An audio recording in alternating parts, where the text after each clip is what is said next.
Ce matin, on a tapoté à la porte de ma chambre bureau au 101 rue de l'Université. J'étais encore au lit, j'ai pas réagi. La porte s'est ouverte, j'ai grogné un « je suis là » et la porte s'est refermée avec un « oh pardon ». Comme j'étais réveillé, je suis descendu au petit déjeuner. Quand je suis remonté, les tapis de douche ne traînaient plus dans la salle de bain, la cuvette des toilettes était récurée, les serviettes changées, les poubelles vidées. Le même miracle se produit tous les jours. Ce n'est pas l'œuvre d'une fée, mais de femmes. J'ai échangé avec elles rapidement dans les couloirs. Elles arrivent à 6 heures, elles repartent à 10 heures, assez tôt pour ne pas déranger le travail des députés. Du lundi au vendredi, ça leur fait une vingtaine d'heures par semaine.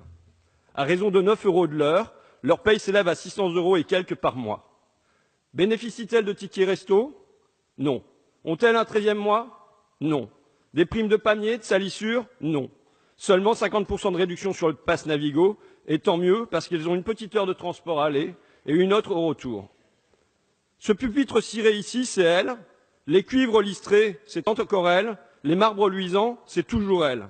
Elles sont partout et pourtant, elles sont absentes. C'est le propre de la propreté. Elles ne laissent pas de traces. Leur travail est invisible. D'autant qu'on s'applique à les rendre, elles aussi, invisibles. Elles viennent ici tôt le matin, je l'ai dit, en horaire décalé, pour nous éviter de les croiser et peut-être pour nous épargner la honte. Car comment n'aurions-nous pas honte? Honte de ce fossé. Sous le même toit, dans la même maison, elles sont payées 10 fois moins que nous. Avec toutes des temps partiels contraints, toutes le salaire minimum, toutes sous le seuil de pauvreté.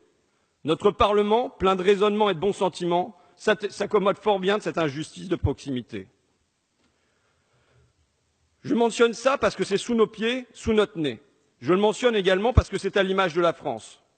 Toutes les entreprises, toutes les institutions, les universités, les régions, les lycées maintenant, les collèges, les hôpitaux, les gares externalisent leur entretien. Ça fait moderne externaliser. Ça fait des économies surtout. Ça signifie que silencieusement, au fil des décennies, à travers le pays, des milliers de femmes, et à vrai dire des centaines de milliers de femmes, ont été poussées vers la précarité, vers des horaires coupés, vers des payes au rabais.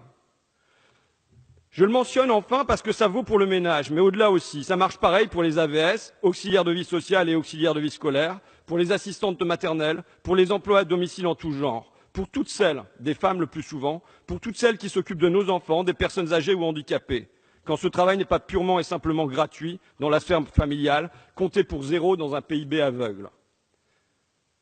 Vous savez, j'entends volontiers parler ici, dans cet hémicycle ailleurs, d'une société de service.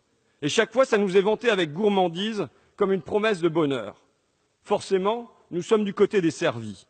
Servis ici, à l'Assemblée et aux petits oignons, servis dans les hôtels, servis dans les supérettes, servis jusque chez nous par des nounous. Méfions-nous.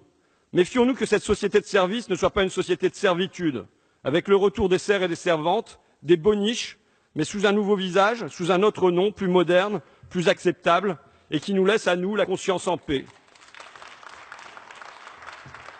Avec en prime, en plus de la chemise repassée, de la moquette aspirée, des chèques emploi-service défiscalisés. Notre confort est assis sur cette main-d'œuvre bon marché. Alors, depuis cette semaine, l'ambition présidentielle est partout martelée. À travail égal, salaire égal. Fort bien. Mais ça ne suffit pas. Vous devez, nous devons revaloriser les métiers largement occupés par des femmes, leur bâtir de réels statuts, leur garantir des revenus. D'autant qu'ils sont ces métiers bien souvent les plus utiles. Virez les publicitaires, virez les traders, virez les nuisibles, mais payez comme il faut les aides-soignantes, les infirmières, les auxiliaires de puériculture. Avant de légiférer pour le pays, qu'on me permette de démarrer plus petit, par ici, par la poutre que nous avons dans notre œil. Puisque ce mène, nous dit-on, une grande réforme de notre Assemblée, qu'on ne les néglige pas, ces femmes de ménage, qu'on les intègre au personnel, qu'elles bénéficient de temps complet et de primes et de 13e mois, qu'elles ne touchent pas, sans doute, nos salaires de parlementaires, oublions l'égalité, mais qu'elles gagnent un revenu décent, digne d'elles et digne de nous, qu'elles passent au-dessus du SMIC et du seuil de pauvreté.